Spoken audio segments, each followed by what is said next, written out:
Olwa leero lwe giweze emyaka 45 mu bujjuvu bukyanga ggye ly'eggwanga litandikawo okuva mu mwaka ogwa 1981 mu kiseera ekyo ekyali ekibiina eky'abayekera ekya NRA lwe kyalumba enkambi y'amagye ey'e Kabamba ng'ennaku z'omwezi 6 omwezi ogwokubiri.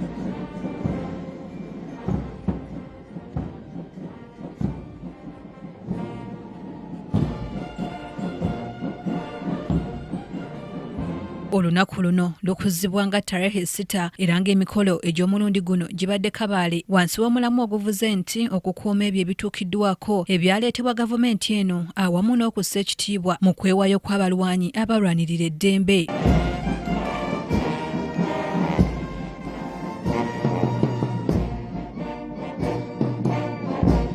Omukulembeze w'eggwanga era nga ye muduumizi w'amagye ow'oku ntikko Yoweri Kaguta Museveni y'abadde omugenyi omukulu era abadde wamu ne mukyala we Tarehe Museveni.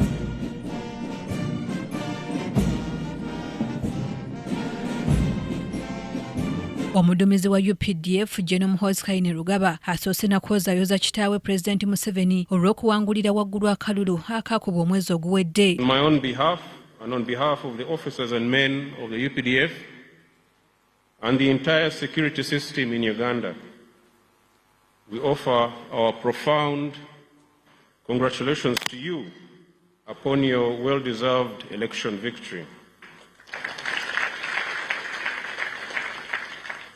The most decisive election victory since 1996. Ono era atenderezza emirembe egyali mu kulonda kuno ng'agamba nti kuno kugenze mu byafaayo by'eggwanga lino ng'okukyasinza okutambula obulungi newankubadde ng'agamba nti waliwo abatonotono abaali bagezaako okutabangula emirembe gino kyokka nti ne batabaganya. It is also quite comforting that save for a few isolated cases, security was observed in most parts of the country throughout the electoral process. Voters went about the business of electing their leaders in a serene, calm, and secure environment. As a consequence, the 2026 general elections are already being called the most peaceful elections on record. Your Excellency and distinguished guests, the people of Uganda delivered this election victory to you because they know and understand better than anybody your value as a leader.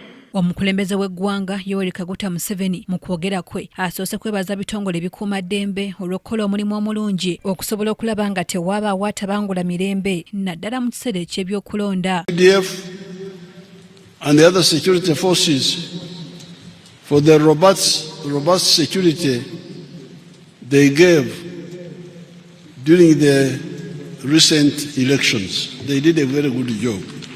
Ono bw'ati akubirizza abantu okwenyigira mu by'obulimi n'obulunzi ebivaamu ensimbi okulaba nga balwanisa obwavu. It's fragmented because of land fragmentation.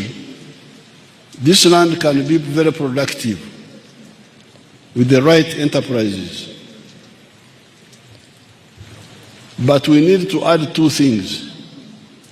To add the use of fertilizers and the use of irrigation.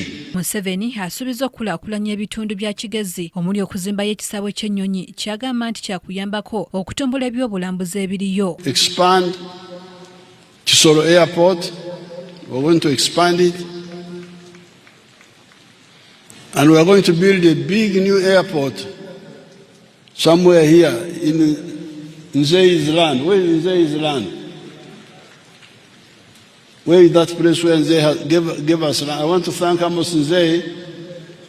He gave us land somewhere here where we are going to build with the ruler of Sharjah a big airport there, international airport, so that the tourists fly in. They don't have to drive all the way from Entebbe. We're also going to build another huge airport in Mbarara.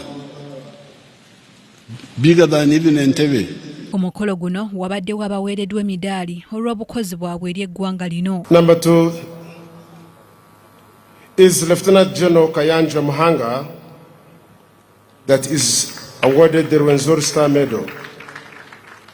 General Kayanja joined the National Resistance Army struggle in 1985 and undertook all the professional military courses in Uganda and abroad. As the Commander Land Forces, Lieutenant General Muhanga is the highest ranking officer responsible for the overall command, readiness and operational effectiveness of the UPDF Ground Forces, a responsibility he has executed with diligence and professionalism. Kabagahe, Mary Rose ne Mwesigwa Simon beba kusakidde eggulire lino ku lwa KTV Amalindidire.